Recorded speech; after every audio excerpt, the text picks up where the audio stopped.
Pensa Bahia, com Malu Fontes. A carência de locais de espetáculos em Salvador tem sido alvo de críticas e insatisfação. Os poucos que a cidade oferece são improvisados na maior parte. E de quem seria a responsabilidade por essa escassez em um local que se diz que ferve tanta cultura, Malu Fontes? Bom, em relação a essa questão, o que chama atenção é que em uma mesma semana, praticamente assim, no intervalo de 2 dias,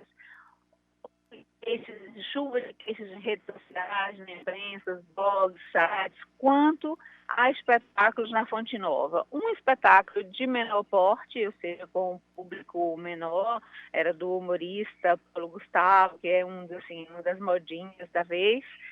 E agora, um final de semana, no sábado, o show de ninguém menos do que, tudo bem que não seja unanimidade, mas para a grande maioria da população brasileira, sobretudo para aquela da meia-idade para cima, é o nosso chamado, considerado rei Roberto Carlos, em que vem para Salvador, faz um show na Arena Fonte Nova, e o show é alvo de uma série de críticas em relação a nada mais, nada menos que o som.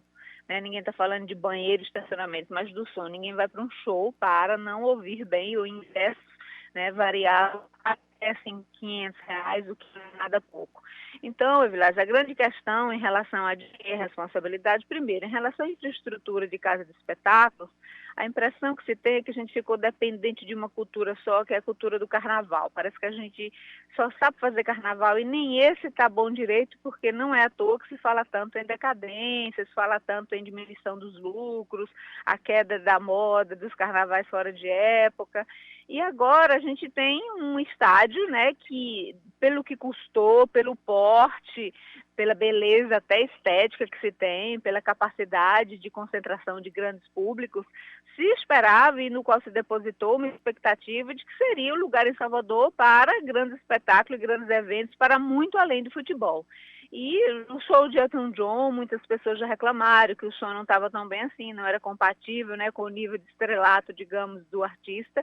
E agora, numa mesma semana, essas queixas. Então, a grande pergunta é, bom, toda aquela estrutura, todo aquele mega lugar em termos de metros quadrados, de dimensão, não está preparado para estruturas de som que deixem o espectador satisfeito com o que pagaram, com o esforço que é num show dessa natureza, ou a gente vai levar a carregar essa fama de mau prestador de serviços, inclusive nisso. Então, a questão da responsabilização é essa. A gente se pergunta, é uma coincidência, ou seja, algo que está para além do fator humano falhou nesses 2 casos, ou a gente vai levar a fama também agora de maus prestadores de serviços, inclusive em shows na área de entretenimento, onde a gente parecia que nadava de braçada.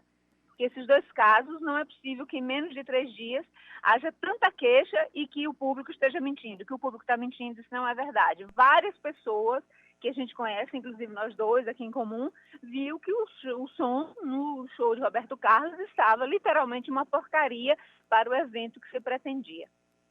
Malu, eu vou além ainda. Eu estava lá realmente, assim como você, e quando ele tentava interação com o público, a gente não conseguia entender o que ele dizia. A parte da voz, a parte vocal, pelo menos no setor que eu estava, e que era o setor de cadeiras ali na frente, mas estava mais para a lateral, a gente não conseguia identificar, e o eco, o som batia na cobertura e voltava, era realmente insuportável. Então, foi uma queixa que eu presenciei, eu vi realmente a qualidade do som muito aquém, e aí a gente pergunta, não tem engenheiro de som capacitado na cidade para fazer um teste anterior e avaliar qual é a condição de audição que o espectador vai ter em um evento daquele porte, com uma produção fantástica daquela, com a qualidade musical que se tem, que é indiscutível. A orquestra de Roberto Carlos é uma das melhores do país. E chega na hora do evento, quem está na frente do palco tem uma percepção boa, em alguns setores da arquibancada pessoas com a percepção boa, mas na maioria, muitas queixas, muitas reclamações, com razão. E aí depois a gente vai ficar, nesse clássico do lenga-lenga. Porque em Recife tem grandes shows, em Belo Horizonte tem grandes shows, até Goiânia tem grandes shows, e Salvador ninguém quer vir. Talvez aí esteja uma boa explicação, Vilásio? Pois é, né?